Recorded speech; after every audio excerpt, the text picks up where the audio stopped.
G'day guys, Mike with the Outer Circle, and in today's episode, I'm tossing up on names at the time of recording, the 7 deadly sins of unit design, or signs that something in your game needs work.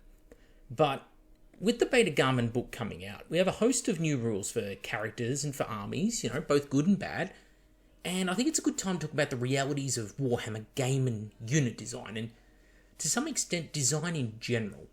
Because there seems to be a consensus among some that you cannot make a judgment call on anything unless you've played it yourself and experienced it multiple times. Whereas for people like myself, I'm in a smaller camp of people that believe the polar opposite, that you can, with a good degree of accuracy, assess the viability of something without actually having to play it. If I was to give a very extreme and unrealistic example, imagine you have 2 units in a game. Identical roles, identical rules, but one just costs 5 times as much as the other in game currency. There is no gameplay advantage, no special rules, no difference whatsoever. It's just 5 times more expensive. Do you need to play it to understand that it's not a viable choice? Likely not, I dare say anyway, outside of some specially constructed niche scenario designed specifically to disprove my point. So, what we're going to do is go through and list the 7 deadly sins of a set of rules right here, right now. And these sins are, in no particular order, when a unit has no role to play, when a unit cannot perform the role it is given, a unit which competes with another superior unit for the same role, a unit which does not benefit from the rules it should, a unit with too many restrictions, a unit which is too hard to utilize, and a unit which breaks the meta. So let's go through each one of these on their own and break down with examples of units which I think may fit into each category in my estimation. So let's start with a unit with no role to play.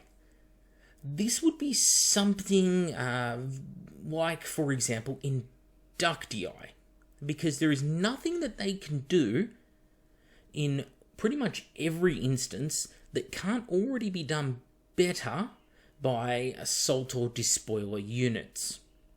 There are very, very niche legions and scenarios where you'd be better off taking Inductii instead of just taking the regular troops, because generally they're a downgrade. They lose Legiones Astartes rules, they lose a lot of the character that they give to a legion, and they are typically worse at fighting on the tabletop. Not in all cases, but typically.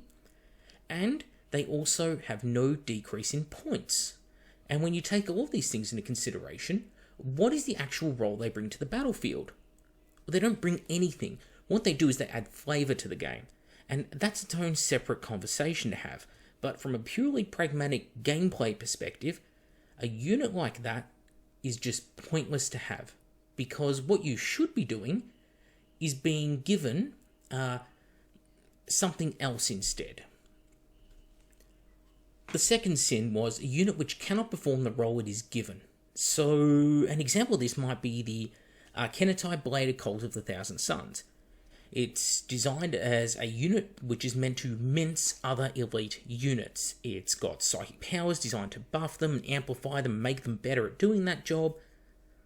But the tools they're given to perform that job are not strong enough, not good enough for that. They're armed with basically 4 swords, and all of the elite units in the game have armor which is immune, for all intents and purposes, to those weapons.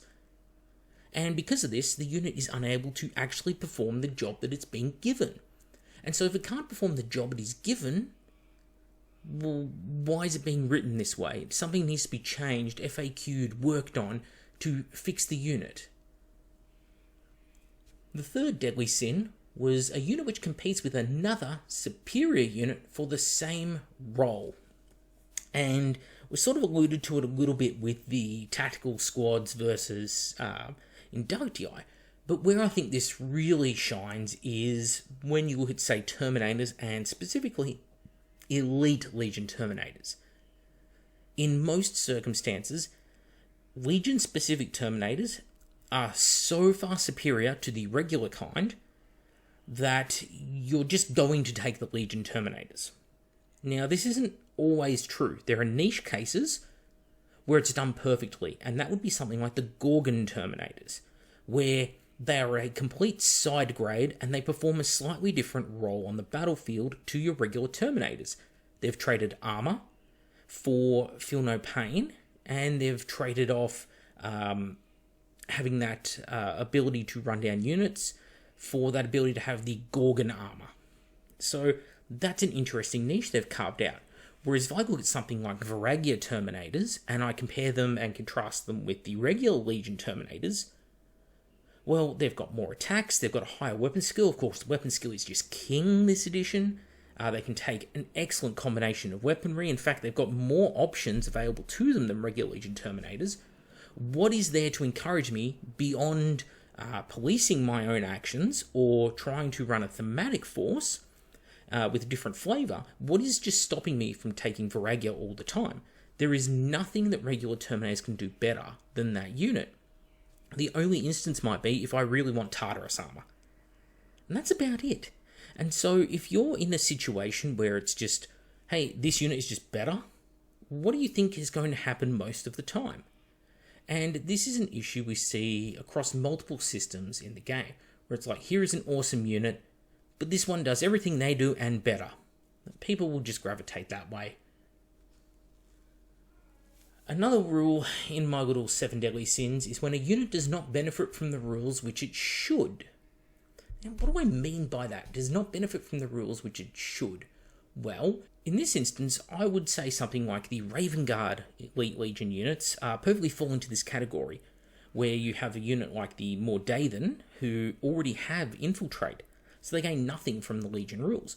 Or you have the Dark Furies, which already have the re-rolling to wound with their attacks thanks to their lightning cores.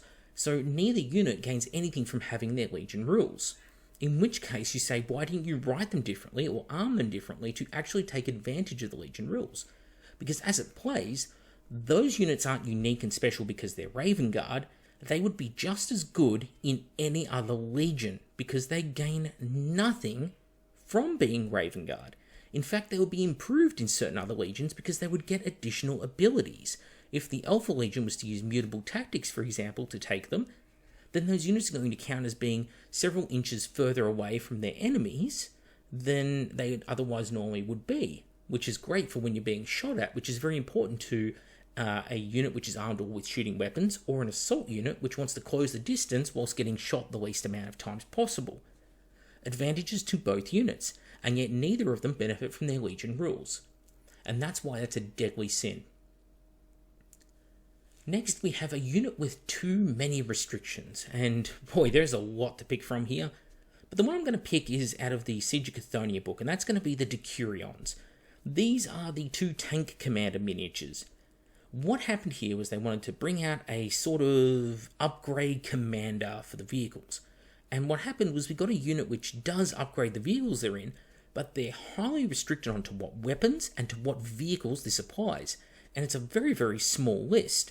And the units that they would best pair up with, they're not allowed to be used with. And you're just left there sort of scratching your head going, why did you include this thing in the game? Because there are so many limitations placed upon its use, I just find it too constricting to want to take it in my regular games. Because it's just adding more bookkeeping and more problems, and I'm using it in just such a niche scenario. The 6th deadly sin is a unit which is too hard to utilise, and namely this is cognitive load. A great example of this, I'm actually going to refer to the previous edition of the Horus Heresy, and I'm going to be looking particular at the console, the Mortificator. So this was the console that went with the Dreadnoughts. It was sort of like a Praevian for Dreadnoughts. Essentially, you bought this character and you could buy between, I think, 1 and 5 or 2 and 5 Dreadnought companions for them. And these Dreadnoughts had a host of special rules that were related in conjunction to this guy. And it was all laid out in 5 paragraphs of a single special rule. And there are many, many instances of this in the game where we have just convoluted and long special rules. And the bookkeeping becomes a bit of a hassle. And this is one of the things that concerns me with the upcoming Shadow Legion rules, of which there are 54 different abilities and traits. you may be playing that and go, you know what, after 10 games, 20 games, I've memorized what every unit is doing every turn, and it's easy, it comes quickly to me as I'm playing the army. But what is the experience like for the person across the table from you when they're looking at your army and trying to figure out what's happening each turn because they're not familiar with the force that you're playing? And I think we've all experienced this frustration with Games Workshop games, where factions are so different to one another with so many convoluted special rules, especially since 6th edition 40k, where they've slowly moved away from universal special rules, and especially with 8th edition, where there are so many divergent rules that all do a similar thing but have a slightly different name, that it is just so confusing now. And the cognitive overload that occurs, especially with some of these units, is something to really keep in mind. And if your unit is just a pain to think about, like, okay, I've got to do this, wait, I forgot to do this, oh, I completely forgot it had that rule, that is a badly written unit. And the last deadly sin is a unit which just breaks the meta.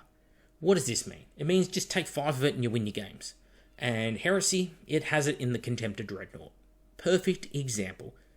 It's a unit which can do everything, be everywhere, it moves fast, it's tough, it's durable, it has a high weapon skill, it's got a high ballistic skill, it's got all of the best weapons that you could want in the game, and it does it for a low price. Looks gorgeous as a model as well, so you want to build them, you want to paint them, you want to play them because they look great, they're emblematic of the Horus Heresy, and they're also bloody good on the tabletop, and it is so easy to take them in lots of numbers. The average force can take 12 of them without doing any funny shenanigans. And so you're encouraged to do so. And this is, of course, unhealthy for a game system, because there is no trial and error, no sink or swim here. It's just, hey, this unit is good, it's always going to be good. There is no hard limiting factor that makes this thing difficult to play in certain situations. People need to specifically tailor units and lists around killing the things. It just breaks the game. And so there we go. That is the 7 deadly sins of model rules design, I guess you could say, or game design. Again, trying to decide what I'll call the video. I think maybe the 7 deadly sins of unit design. But I'm pretty happy with that as a summary. Anyway, those are examples I just picked off the top of my head, but I want you, the viewer, to give me your ones in the comments below, or if you think I'm completely wrong on my take, explain why in long format. I'd be curious to hear it. Anyway, I'm Mac with the Outer Circle. Thank you all for watching, and I'll catch you on the next episode.